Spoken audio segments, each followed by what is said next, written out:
This is Russ. Yeah, we're continuing our ride on Bussy Woods.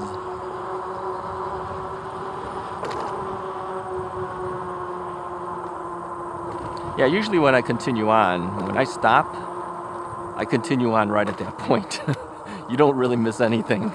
It's just that the videos are too long. I mean, my wife even has said, you know, your videos are so long, nobody's going to want to watch these things. Yeah, some of you don't. You know, you take one look at it, it says 50 minutes long or something. You don't even make an effort to look at it then. I know I don't on some videos, but then at the end I know that there's a number of viewers who have told me they like the long videos. They just let me ride with them. They're riding their bikes and listening to me as we go along. So that is their form of having a riding buddy. My form is just talking to you guys. Their form is listening to me. Yeah, that's Salt Creek Trail. If we took a right over there. Never done that either. Alright, we're gonna wait a little bit here and then we'll make our move.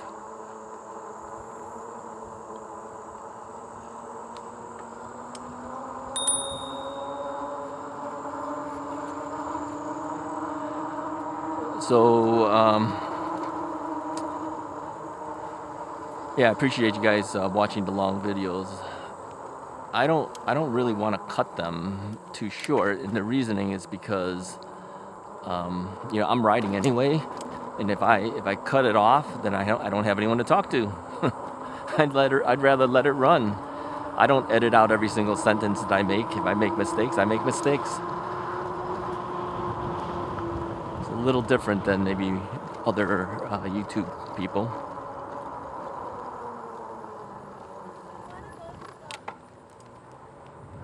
So yeah, I keep them long, and you can watch as long as you feel like it. You know, if you feel like watching more, you can. If you're done with me, you can turn it off. That's how I see it, and that's why the videos are so long. So today, I had mentioned on yesterday's video, which is today still for me, I would finish off this ride and maybe order some Chinese food and pick it up. That's what we did after we did our, I don't want to say the Karen video, okay, because I never called it the here. It says trail speed 15 miles. Yeah, I don't want to call it that. My wife told me not to call it that, so... Although privately I might, but not publicly. I did that last time. I rode around after she said what she said. And then I went off and ordered Chinese food and went and picked it up. Now, I don't have an insulated bag to put it in. It would just sit in the basket. I do like having the basket. The folding bike from Engwe has no basket.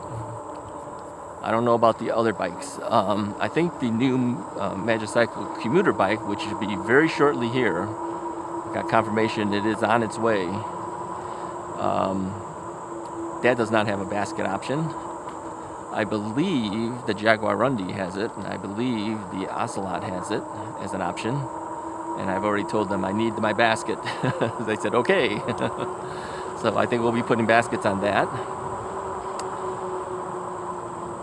Yeah, the front basket comes in handy. I know a lot of people don't like the look of having a basket on their bikes, but these are nice baskets. They're made out of metal. They have wood bottoms to them. They look like part of the bike. They're not like an afterthought. They look good, actually. Oh, and people have asked me, whose basket are you using? This is Magicycle's basket on the Magicycle, and then this is the Rad basket on the Rad. They are not interchangeable, okay? The mounting holes don't line up. They're different. So the Rad basket is slightly larger, just a little bit. The Magicycle basket is slightly smaller. So some people were thinking, can I put a Rad basket on a Magicycle? And the answer is no. Not unless you re-drill holes. You don't want to do that, really. Get the right basket. Just live with it, okay? Now, One thing I do like is because this is slightly larger on this rad basket, I can put my Ebis bike lock this way on it. I have the mounted on the inside of the basket, and this way, if it unlocks itself, like if it comes off of the mount, it'll just fall into the basket. So I figured that was really the best place for it. And when those times come where I need the entire space, I can always flip it the other direction, you see. And then, of course, if I hit something and it comes off, then it comes off and it falls out. But it's never really done that if it's been locked in there properly.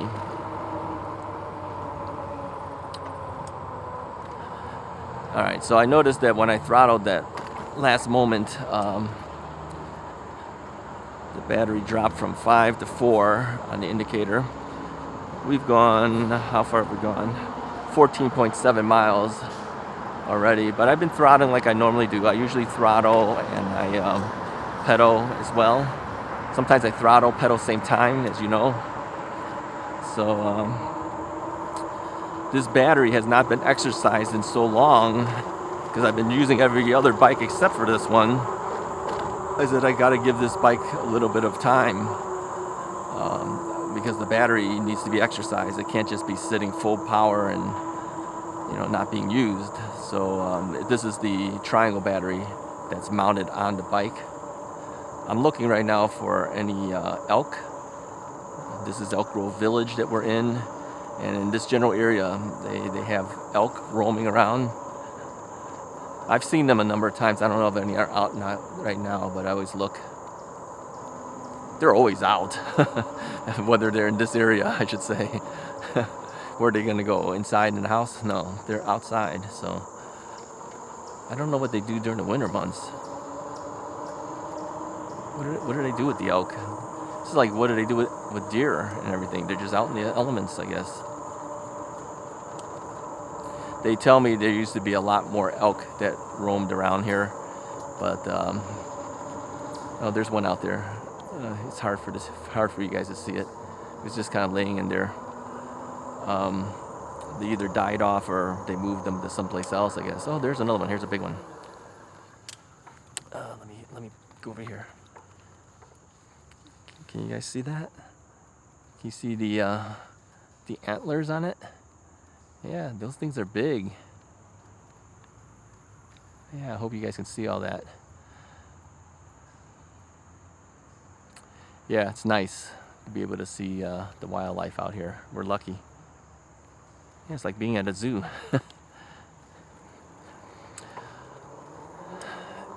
Some of the things why I like coming to Bussy Woods. I've always wanted to come here, and I never did do it.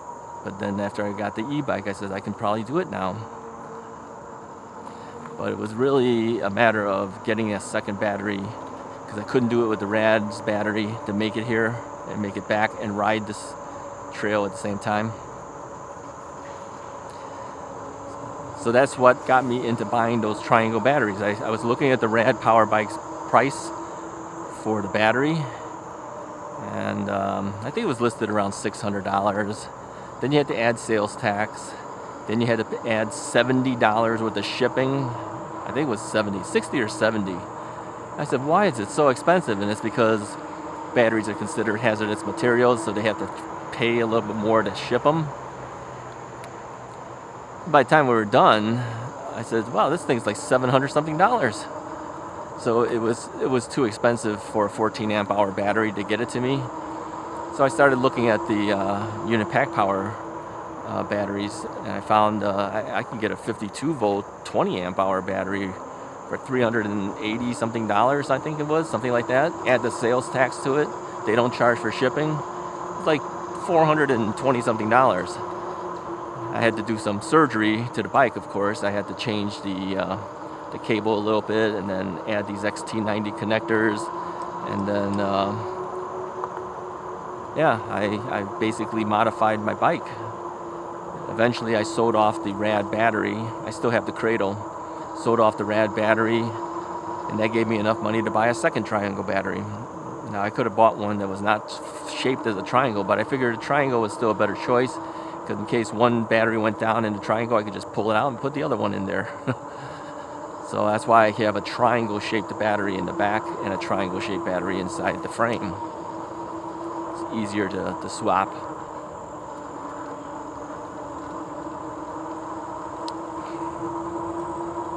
Now people have asked me, do you regret buying the rad power bike? You don't seem to be riding it that much anymore. Well, no, I don't. I'm glad I got it when I did. It taught me a lot about e-bikes. It was my first e-bike.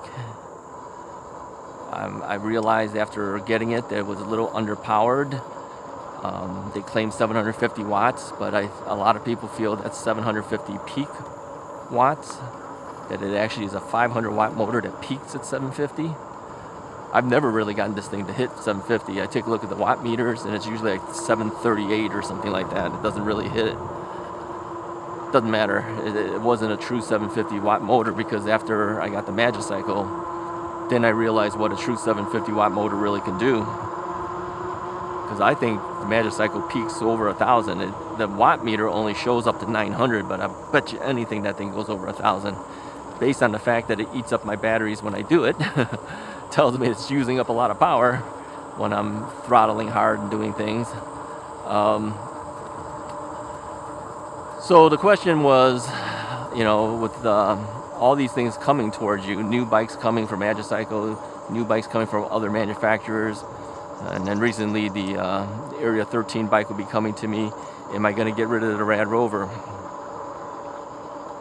I don't think so. I think I'm keeping it. And the reason is I kind of like these larger cruiser bikes. So why do I need 3 of them? And I don't even use this one that much.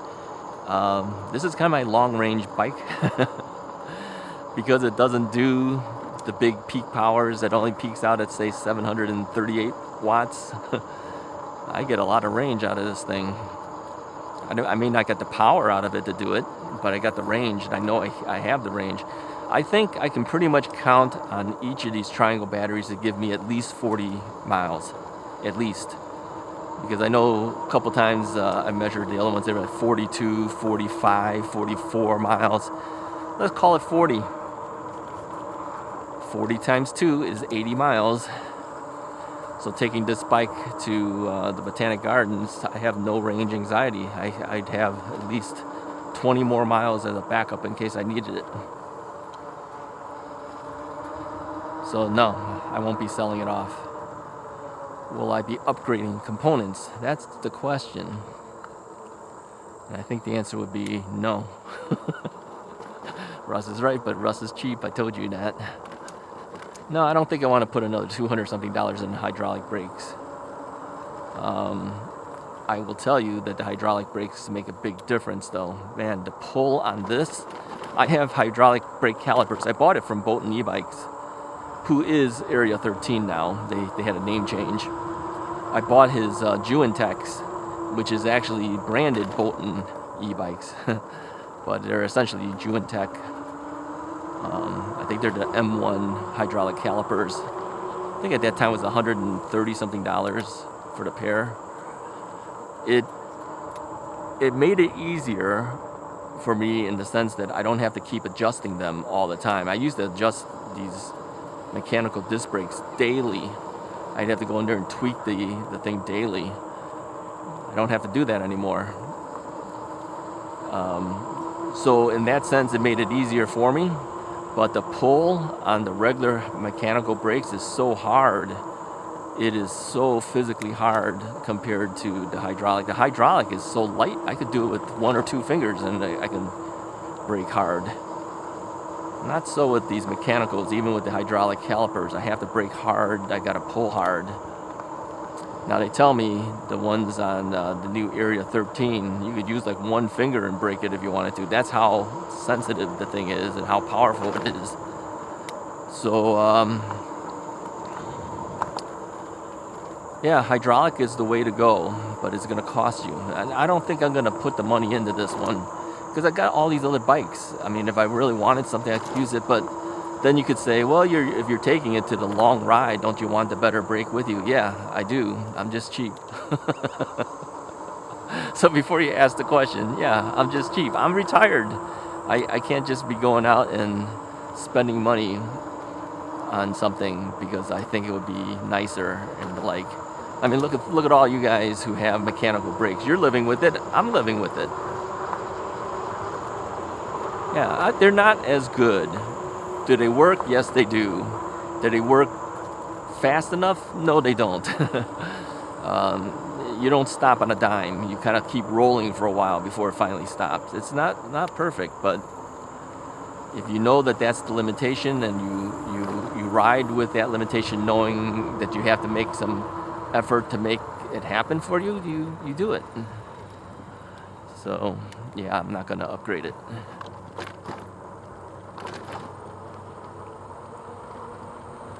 So what am I going to do with all these bikes? Yeah, that's a good question. I know I have to clean out my office. Downstairs I have an office that I do all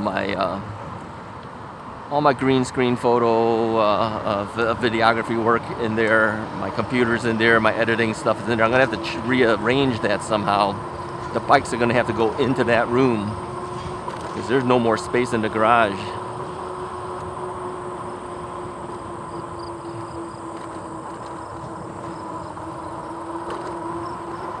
Yep, gotta make modifications.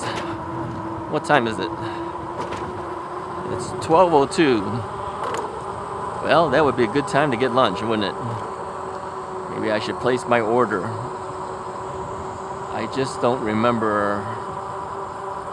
Yeah, it's a little too early. Once I get to a certain point, I'll place the order because it usually takes them about 10 minutes. And if I ordered it now, it would take me longer than 10 minutes to get there.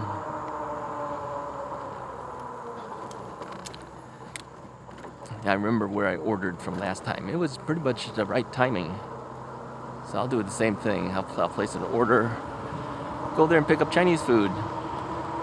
So what should I get today? I think I'll do Kung Pao beef. Kung Pao beef with fried rice, no onions in the fried rice. They should know that's usually how I order it.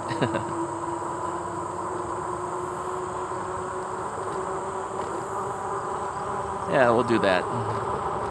Then we'll go there and pick it up.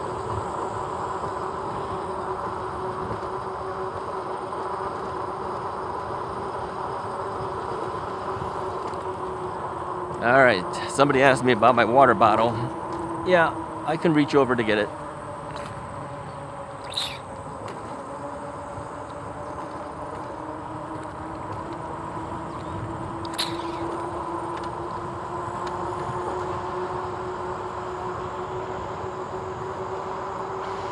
Not the best positioning. If it was higher up, it would be easier. I have to reach underneath to put the bottle back and get it out.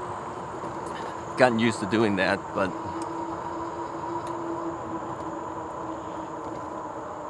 I don't think the Area 13 has a basket option. I miss my basket. I like having a basket. Put a lot of stuff in there. My digital audio recorder's there. My keys are in another bag in there. My bike lock is in here. And then I still can carry things. You know, when my wife and I go, okay, this is where I typically ordered the food. When we go grocery shopping, we put our stuff in the front basket. All right, let me pull over and place an order. I'm pretty wide open here so people can see that I'm here. Let's place an order.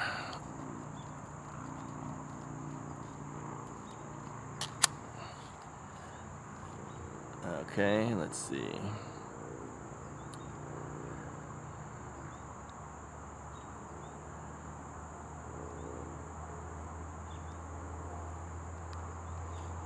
All right, I'll come back in a minute. Hold on.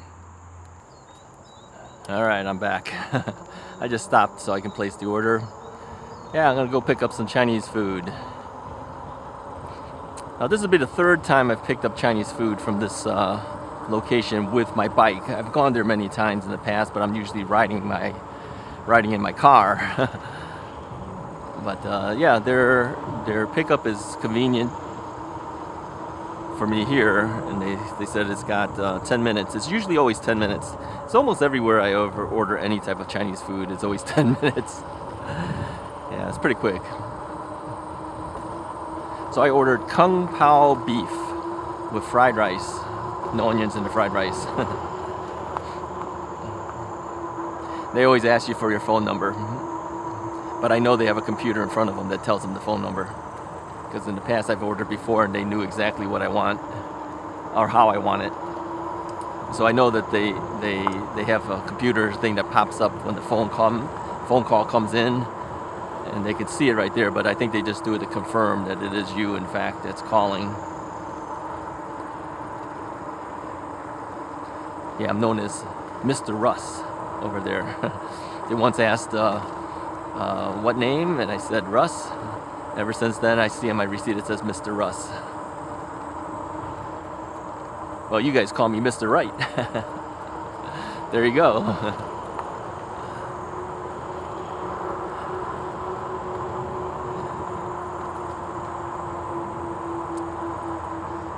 Time right now is 12:08. 10 minutes would make it 12:16. So as long as I'm there after 12:16, chances are food will be waiting for me. Now when I lock up the bike, I'm just going to use the Ebikes bike lock. I put it between the frame of the bike and the front wheel. Now it's not like people can't pick up this bike and walk away with it. They could if they wanted to, if they can lift a 100 and something pound bike and run. And the door to the Chinese restaurant is usually left open. Not always, but sometimes it is. And even if it isn't, I can see them through the window through the door. I can see my bike all the time. I put it in a place where I can at least keep an eye on it.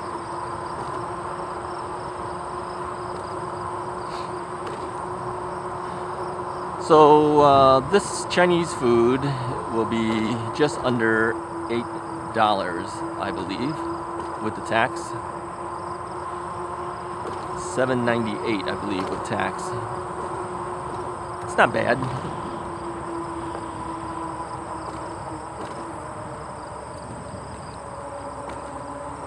Could I make it myself? Yeah, I could. But I don't get the same flavoring as them. It's called the wok hei, the breath of the wok. It's got that restaurant flavoring, and that's because of the way it's cooked on the wok. High intensity heat, the flame comes over the top. You always notice that they flip the food around. They hold the wok and they flip it. And what happens is the flames kind of touch the oil particles that happen from the cooking and kind of ignite that a little bit. That's why you see a lot of flame happening when they're doing that. They're trying to get the flame up, so it ignites the little oil particles and it falls back into the food, and you get that wok hei flavor. Yeah, that's how it's done. Some people think it's because of the intensity of the heat on the wok. That's not true. I mean, you need that in order to cook it as fast as they do. But they flame it, they fan it kind of, so the flame comes up. And that's what gives you that wok hei flavor, when it hits the oil particles as the food is flipped up and down. Yeah, little things you learn, right?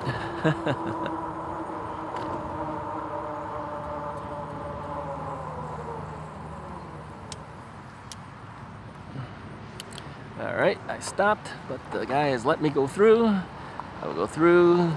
The other car just kind of kept coming towards me, even though he knows that I was crossing.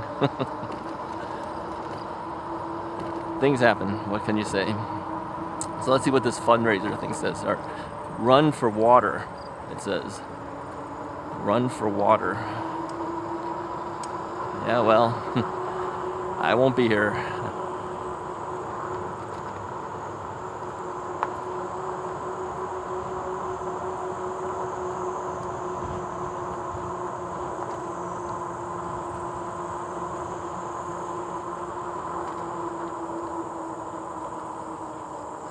That was some really red hair on that woman.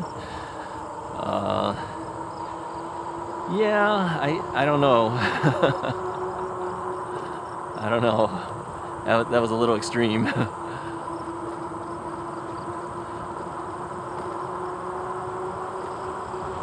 Just saying. I'm sure she enjoys it.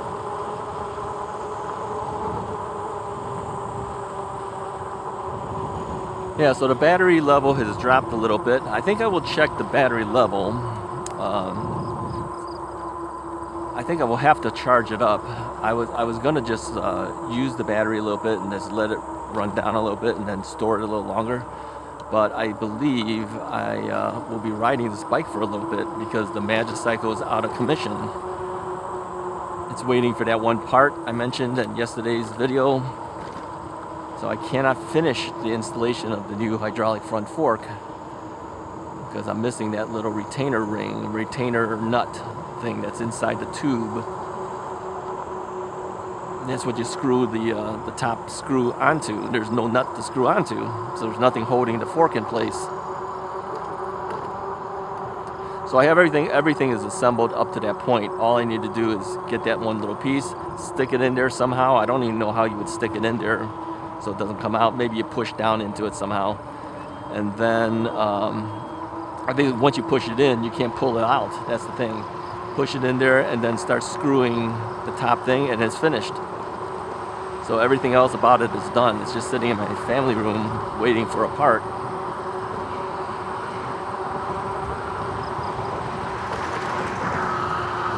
But because it's probably going to come from China,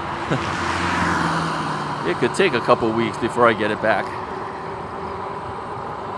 Unless they, well, they're not going to, they might air that to me, or at least maybe if they told me what the name of the part is, I can find it at a bike shop or at, on Amazon or something, or order one of my own or something like that. I don't know what they call that part. Star-shaped nut? I have no idea what they call it.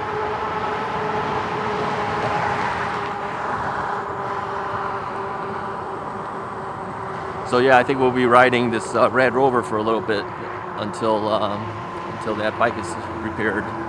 And by the time I actually have that bike fixed, I think the other bikes will start coming in for review pretty soon.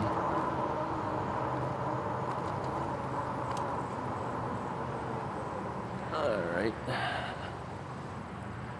Gotta pass through here to get to the other side of the road.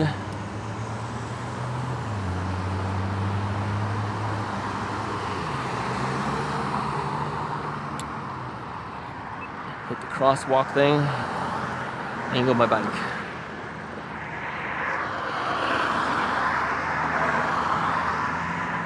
Now we wait. Yeah, this road would not be one I would want to ride on. This road going across this way, this is Gulf Road.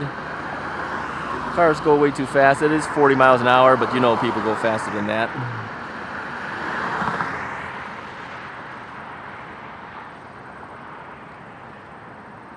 The road we're going to be on is New Wilkie Road.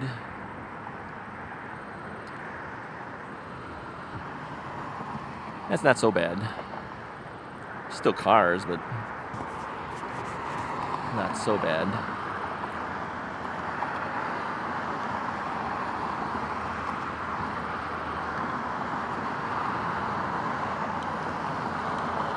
So how's the Chinese food? Well, it's so-so. I would not say it's the greatest Chinese food.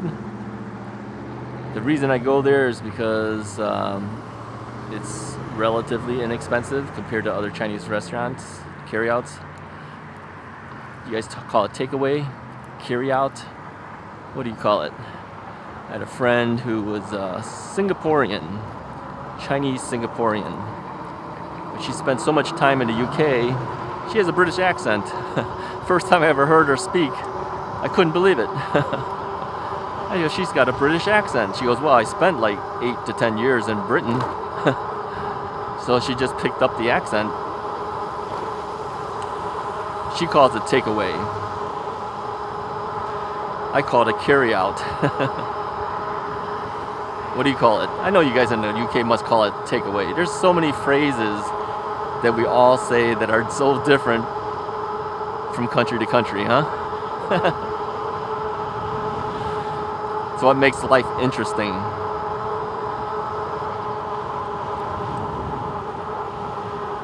All right, we're not too far from it. We just got to go forward a bit. It'll be on the left-hand side. I'll have to eventually make a left turn into it. Oh, good, we got the light.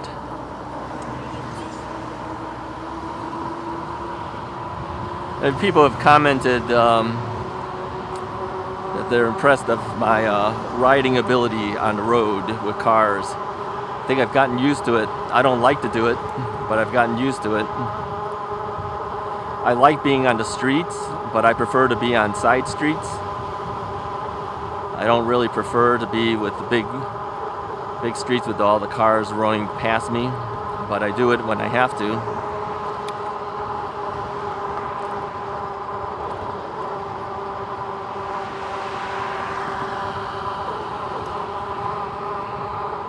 Oh, somebody asked me about putting the 52 teeth, whatever you want to call it, chain ring on the that I did on the Magicycle. Will I be doing it on the Rad Rover? And the answer is no. I don't think I will. I'm going to leave the Rad Rover alone. I don't go quite as fast on the Rad Rover as I do on the Magicycle. So while sometimes I do get a little bit of ghost pedaling, it's not that much, really. It's not that bad. So I'm just going to leave it.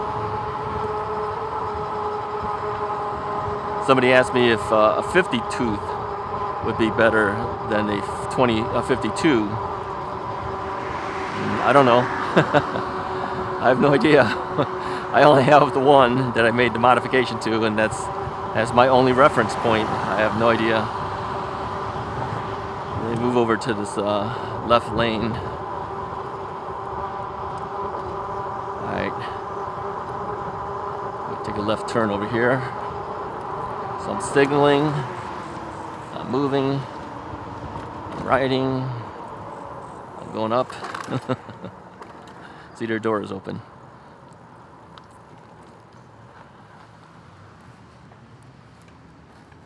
Okay, now technically I could just run in there and get it. It takes me longer to lock it up than it's worth. Yeah, it's an electric bike. Wow, you were there. I saw you on the street. Yeah, I just gotta come in and get some food.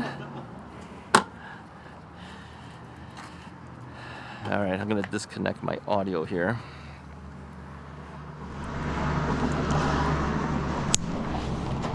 Alright, so we're just running on the GoPro at this point. There's literally nobody here. If I just left it, probably just as good. But, be safe. We'll do a basic lockup. Keys and everything. My phone is here.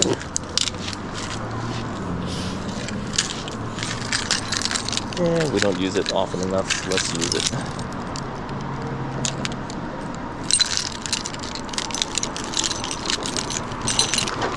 Do it.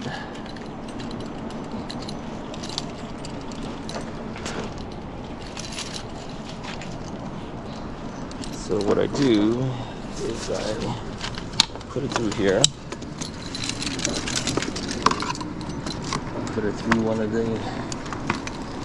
front wheels. Through the spokes.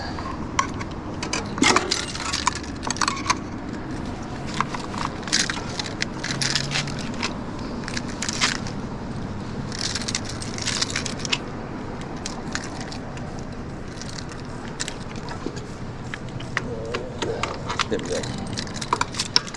More headache than it's worth. Take my phone with me. Power down.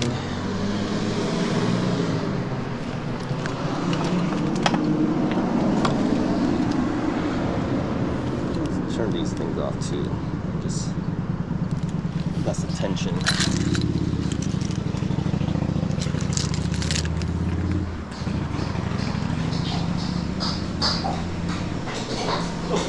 Okay, I'm back.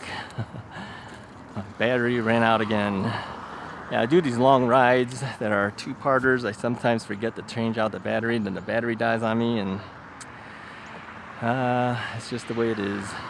But in the meantime, let me tell you what happened while I was at the Chinese carryout. One of the owners was asking me about the bike, and yeah, we were talking a little bit about it. I told him I did a YouTube channel, and he was really surprised. He watches YouTube all the time. He says, I asked him, hey, you want me to put you on YouTube? He goes, nah. So he won't be on. I'm turning here because they got turn signal. It'd be my best chance of turning it.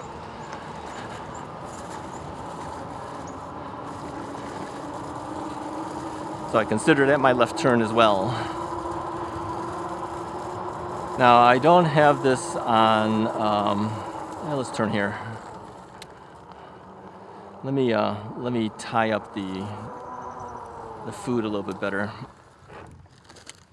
Otherwise, the air is just gonna get to it and cool it down. So I'm just gonna put a little knot in there. Bow knot, bow tie. What do you want to call it? So yeah, I talked to him a little bit about the e-bikes and the like, and then as I was leaving, a guy who picked up his food, he was getting into his Tesla, and we were talking about the e-bikes. I go, hey, you got electric, I got electric too. Yeah, people will stop you and talk to you about your bike when they see it. You know, it's new to them at this point. Everything's kind of new. But like I told the guy in the Tesla, I said, you know, this is the wave of the future. Bikes are going to be the electric bikes going forward. And he agreed. He says everything's moving towards this type of technology.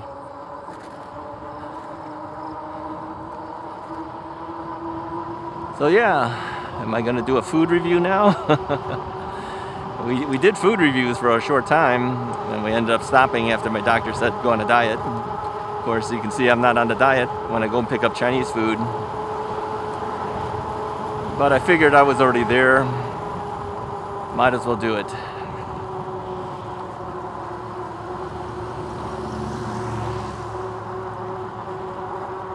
To me, it's a lot of fun. You know, being on the bike, and then if I'm able to do even a simple thing like this, picking up Chinese food, I feel like the bike had a purpose then. Many times I'm just riding for the sake of riding for fun, but I didn't have a purpose to go somewhere. Well, you pick up food, it's like delivering it to my house. I did speak to the Chinese food owner. Oh, okay, this guy's letting me through. I told him that some of the delivery service guys are using scooters to deliver food, like Uber Eats and some of these other food delivery places. You can see I don't get a whole lot of food delivered, but there's a guy on YouTube who uses this scooter in LA, and he's scooting around making his deliveries. I told him how fast the scooter goes. He couldn't believe it. I said that my Varla scooter does 40 miles an hour. This other guy's scooter does 50. I don't know if he goes that fast, quite frankly, but the fact is the scooters do go really fast.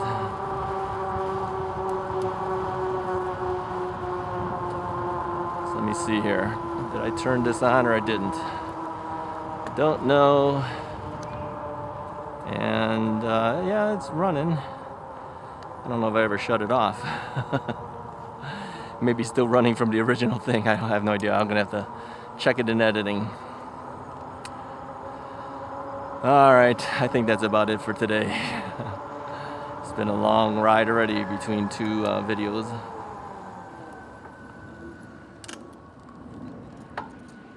Hello. It's okay. It's got a stop sign.